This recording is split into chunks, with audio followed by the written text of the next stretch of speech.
Icon star Allu Arjun అరెస్ట్కి సంబంధించి ప్రస్తుతం సంచలనం అయితే రేగుతూ ఉంది. అటు ఇండస్ట్రీలో కావచ్చు, అభిమానుల్లో కావచ్చు, రాజకీయ వర్గాల్లో కావచ్చు, ఇది ఒక హాట్ టాపిక్గా అయితే మారింది. అయితే ఈ కేసు విషయానికి సంబంధించి ఒక బిగ్ ట్విస్ట్ అయితే చోటు చేసుకుంది. అదేంటంటే అసలు అల్లు అర్జున్ అరెస్ట్ కావడానికి కారణం ఏంటి మీ అందరికి తెలిసిందే. డిసెంబర్ 4వ తారీఖున పుష్ప 2 ప్రీమియర్ షో సందర్భంగా ఆర్టీసీ క్రాస్ రోడ్లోని సంధ్యా థియేటర్కి అల్లు అర్జున్ వెళ్ళడం జరిగింది. ఆయన రాక వల్ల అతన్ని చూడడానికి, అల్లు అర్జున్ని చూడడానికి అభిమానులందరూ ఎగబడడంతో అక్కడ ఒక తొక్కిసలాట చోటు చేసుకుంది. ఆ తొక్కిసలాటలో రేవతి అనే మహిళ మృతి చెందారు.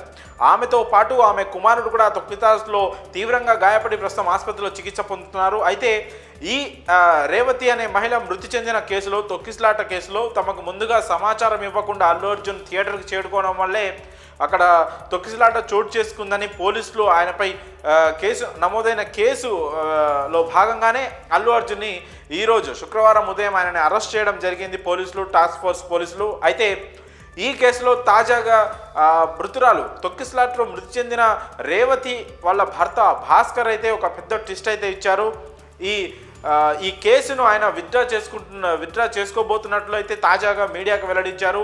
టీవీలో అల్లు అర్జున్ అరెస్ట్ అయినట్లు తను చూశానని, అయితే ఈ తొక్కిసలాటకి అల్లు అర్జున్కి ఎలాంటి సంబంధం లేదని, నేను కేసు విత్డ్రా చేసుకుంటున్నానని ఆయన ఒక పెద్ద స్టేట్మెంట్ అయితే ఇచ్చారు. ఇప్పుడు ఈ భాస్కర్ చెప్తున్న స్టేట్మెంట్ ప్రకారం ఆయన కేసును కనుక వెనక్కి తీసుకుంటే అల్లు అర్జున్ విడుదలవుతారా లేదా అతన్ని కోర్టు మరి రిమాండ్కి తరలిస్తుందా, అసలు ఈ కేసు ఎటువైపు వెళ్తుంది అనేది మాత్రం ఇప్పుడు ఆసక్తికరంగా మారింది. అయితే ఈ మొత్తం కేసులో ఇప్పటికే పోలీసులు థియేటర్ యాజమాన్యాన్ని కావచ్చు, అలాగే మరికొంతమంది నిర్వాహకులు కూడా గతంలోనే అరెస్ట్ చేసిన విషయం తెలిసిందే. అలాగే ఈ కేసులో ప్రధాన నిందితుడిగా భావిస్తున్న అల్లు అర్జున్ని కూడా ఈరోజు విచారణకు వస్తున్నట్లు చెప్పి పోలీసులు అల్లు అర్జున్ ఇంటికెళ్ళి అరెస్ట్ చేసి పోలీస్ వెహికల్లోనే చిక్కడపల్లి పోలీస్ స్టేషన్కి అయితే తరలించారు. అక్కడ నుండి వైద్య పరీక్షల నిమిత్తం గాంధీ ఆసుపత్రికి తీసుకెళ్లారు. అలాగే అక్కడి నుంచి నాంపల్లి కోర్టులో హాజరుపరిచేందుకు కూడా అల్లు అర్జున్ అయితే తీసుకెళ్లడం జరిగింది. సో ఇలా ఒకవైపు అల్లు అర్జున్ కోర్టుకు తరలించిన క్రమంలో అతనికి రిమాండ్ విధిస్తారా లేదంటే బెయిల్ పైన విడుదలవుతారా అనే సస్పెన్స్ కొనసాగుతున్న తరుణంలోనే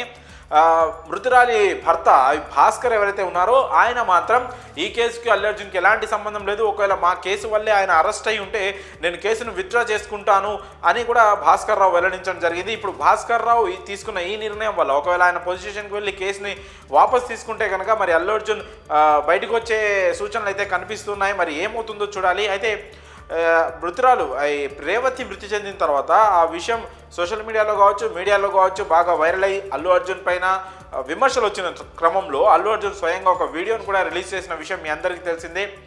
ఈ దుర్ఘటన జరగడం అనేది చాలా బాధాకరమైన అంశం. అయితే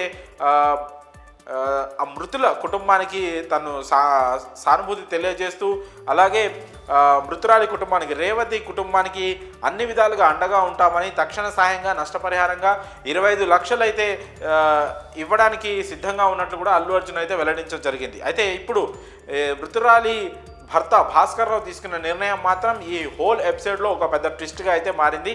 మరి చూడాలి అల్లు అర్జున్ని కోర్టు రిమాండ్కి విధిస్తుందా లేదా భాస్కర్ కేసు విత్డ్రా చేసుకుంటే మరి ఈ కేసులో ఎలాంటి పురోగతి ఉంటుందనేది మాత్రం వేచి చూడాల్సిందే.